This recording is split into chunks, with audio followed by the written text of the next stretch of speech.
मैं ज्योतिर्विद डॉक्टर गजेंद्राचार्य, प्रकाशक विशाल ज्योतिष कार्यालय 20-3 बोध गया मठ बैजनाथा कमच्छा वाराणसी से यूट्यूब चैनल के माध्यम से अपने सभी सब्सक्राइबर लोग के लिए तथा संपूर्ण देशवासियों को ज्योतिष शास्त्र का विशेष ज्ञान प्राप्ति हेतु अपनी 25 रचनाओं में यह स्वर्णिम रचना बृहद ज्योतिष रहस्य है, जो कि 5151 पृष्ठों में 5005 कुंडलियों से युक्त शुद्ध हिंदी भाषा में 5 खंडों में विभक्त है।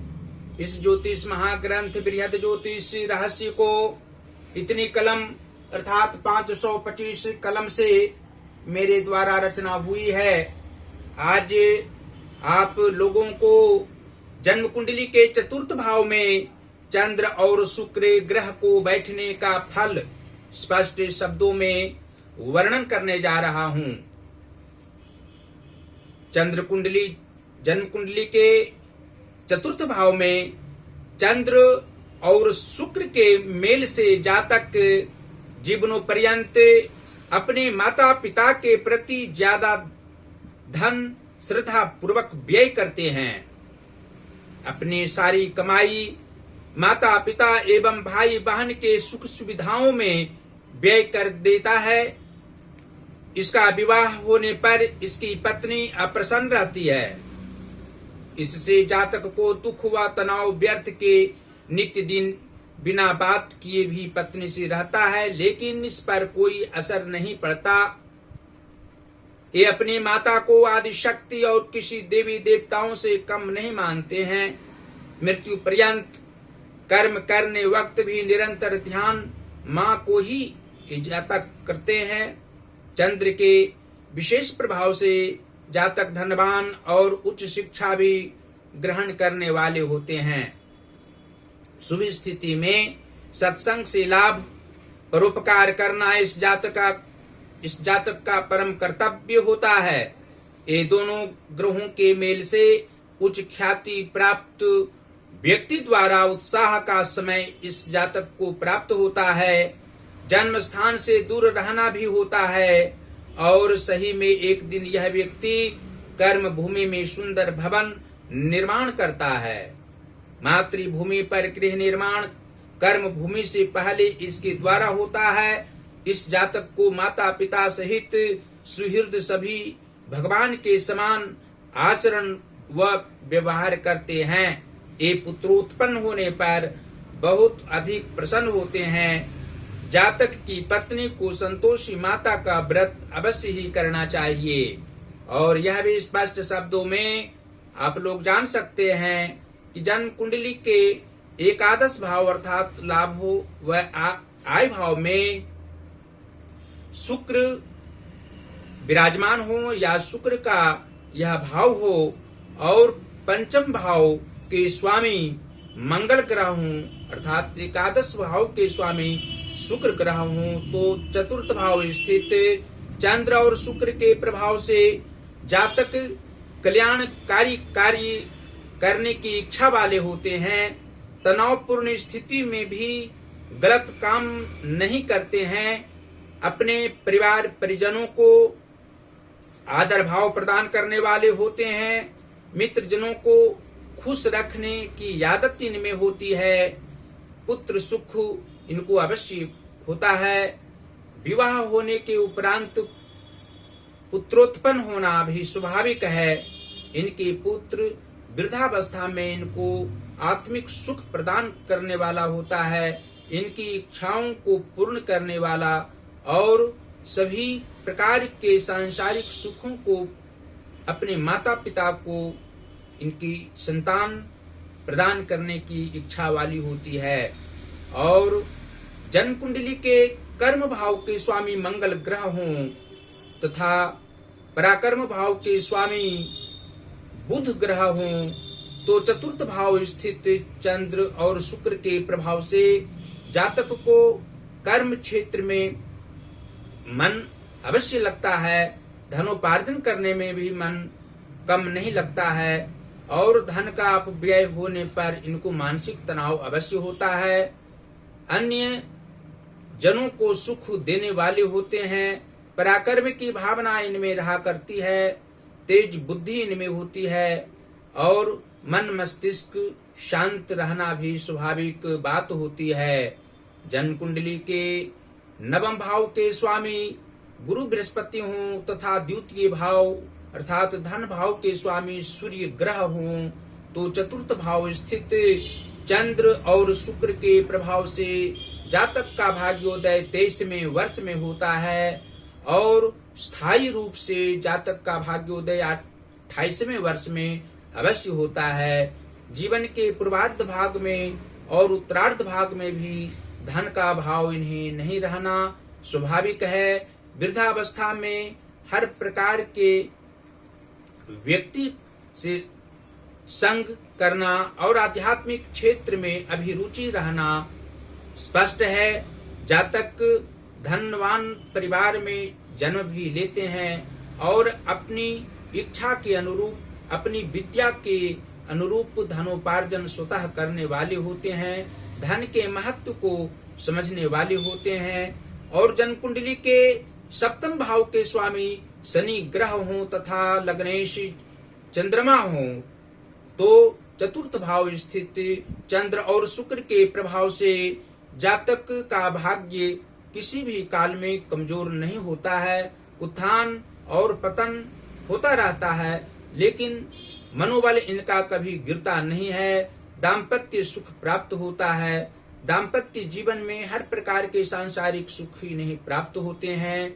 वाहन सुख प्राप्त होता है। गृह निर्माण करने वाले होते हैं और अन्य प्रकार के सांसारिक सुखों को भोगने वाले होते हैं। पुत्र द्वारा भी आत्मिक सुख प्राप्त होता है। इनकी आयु दीर्घायु होती है। वृद्धावस्था के मध्य में ही इनकी मृत्यु होती है और अंत में यह आप लोग जान सकते हैं कि जन्म कुंडली के षष्ठम भाव के स्वामी गुरु बृहस्पति हों और अष्टम भाव के स्वामी शनि ग्रह हों तथा व्यय भाव के स्वामी बुध ग्रह हों तो चतुर्थ भाव स्थित चंद्र और शुक्र के प्रभाव से जातक को सुहृद जनों से भी आत्मिक सुख प्राप्त कभी कभी होता है लेकिन मानसिक तनाव भी होना स्वाभाविक है। प्रतिकूल बेला में स्वजनों से दुख ही इस जातक को होता है। मित्र जनों से भी दुख होता है।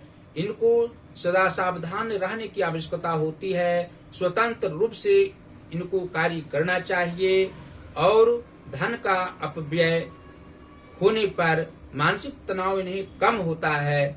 मित्र जनों से सावधान रहने की आवश्यकता किसी भी काल में होती है और जीवन के उत्तरार्ध भाग में इनको मित्र नहीं रहते हैं और आध्यात्मिक क्षेत्र में इनकी अभिरुचि ज्यादा रहा करती है। सांसारिक सुखों से वैर भावना तो नहीं लेकिन अलग बिल्कुल अपने हृदय से हो जाते हैं और आध्यात्मिक क्षेत्र में सत्संग करने वाले होते हैं। अंत में फिर आप लोग यह जान सकते हैं कि जन्म कुंडली के नीच भावों में यदि उच्च ग्रह बैठे हों, शुभ व मार्गी ग्रह बैठे हों और उच्च भावों में अर्थात केंद्र में प्रथम चतुर्थ सप्तम दशम एकादश भाव में यदि पाप ग्रह बैठे हों तो चतुर्थ भाव स्थित चंद्र और शुक्र के प्रभाव से अवश्य ही जातक को कुछ शारीरिक कष्ट अकस्मात रूप से कभी कभी जीवन में हो सकता है। मानसिक तनाव भी हो सकता है। पारिवारिक क्षेत्र हो या सामाजिक क्षेत्र हो मानसिक तनाव होना स्वाभाविक बात होती है। आर्थिक तंगी भी हो सकती है। इसके लिए जातक को सोमवार को अवश्य ही सवा 6 रत्ती की सफेद मोती को गले में लॉकेट बनाकर धारण करना चाहिए या दाहिने हाथ की कनिष्ठिका उंगली में मोती रत्न को धारण करने से मानसिक तनाव कम होगा। अन्य प्रकार के सांसारिक सुख प्राप्त होंगे और भगवान गणेश की भी आराधना अवश्य ही जातक को करनी चाहिए। शुक्रवार को वैभव लक्ष्मी माता लक्ष्मी का आवाहन ध्यान करने से अवश्य ही धन संपदाओं की प्राप्ति का योग बनेगा। और भगवान शिव की आराधना करने से ओम नमः शिवाय का आवाहन प्रत्येक दिन 3 माला का जाप करने से जातक को शारीरिक, मानसिक तथा आर्थिक सुख अवश्य ही प्राप्त होंगे और परिवार परिजनों में आत्म सुख प्राप्त होना भगवान शिव की कृपा से, माता की कृपा से अवश्य ही निश्चित रूप से शुभदायी और स्पष्ट हम कह सकते हैं कि माता वैभव लक्ष्मी की पूजा और माता भगवती की आराधना, दुर्गा माता की आराधना जातक को मंगलवार को अवश्य ही करने से सभी प्रकार के अभीष्ट फल प्राप्त हो सकते हैं और किसी भी प्रकार की तंगी से बच सकते हैं। अधिक स्वस्थ शरीर रहना स्वाभाविक लक्षण ज्योतिषीय दृष्टिकोण से स्पष्ट बात होगी। और अंत में फिर इस ज्योतिष महाग्रंथ बृहद ज्योतिष रहस्य को आप लोग अपने अपने घरों में अवश्य ही इसको मंगवावें। इसको मंगवाने से अवश्य ही आप लोगों को ज्योतिष शास्त्र का विशेष ज्ञान होगा, बृहद ज्ञान होगा। 100% सांसारिक सुखों को भोग आप लोग करेंगे। जो पाप ग्रहों से आत्मिक कष्ट, दुख होता है, शारीरिक कष्ट, मानसिक कष्ट और आर्थिक कष्ट की सामना करनी पड़ती है, अवश्य ही जो इसमें निदान किया गया है, उपाय बताए गए हैं, उस उपाय को आप लोग विधिवत यदि करते हैं तो अवश्य ही सभी प्रकार के सुख प्राप्त होंगे। और हम प्रकाश की ये कार्य करते हैं। यहाँ से आप लोग संस्कृत का भी पुस्तक प्रकाशित करा सकते हैं, हिंदी का पुस्तक प्रकाशित करा सकते हैं, इंग्लिश का बुक प्रकाशित करा सकते हैं। हमसे सीधा संपर्क आप लोग कर सकते हैं। पहला संपर्क का नंबर है जो मेरा व्हाट्सएप नंबर है 9451228747 और दूसरा नंबर है जो मेरा पेटीएम नंबर है 8840761792। आप लोग अवश्य ही हमसे सीधा संपर्क कर सकते हैं। और इस समय YouTube के अलावा इंस्टाग्राम पर ज्योतिष महाज्ञान हमारा अकाउंट है। उसमें एक वाक्य जो 25 रचनाओं में 18वीं रचना वाक्योपदेश 3333 वर्णानुक्रम उपदेशात्मक वाक्यों में उद्धृत है। उसका एक वाक्य इंस्टाग्राम पर वीडियो बनाकर हम दे रहे हैं। अवश्य ही आप लोग हमारी इस वीडियो को फॉलो करें, देखें और आत्मज्ञान अवश्य ही प्राप्त करें। फेसबुक पर भी हमारी इस वीडियो को आप लोग देख सकते हैं। जो यूट्यूब पर वीडियो देते हैं उसको फेसबुक पर हम डालते हैं और इंस्टाग्राम से भी हमारी वीडियो वहाँ जाती है। गजेंद्राचार्य ज्योतिर्विद फेसबुक आईडी है।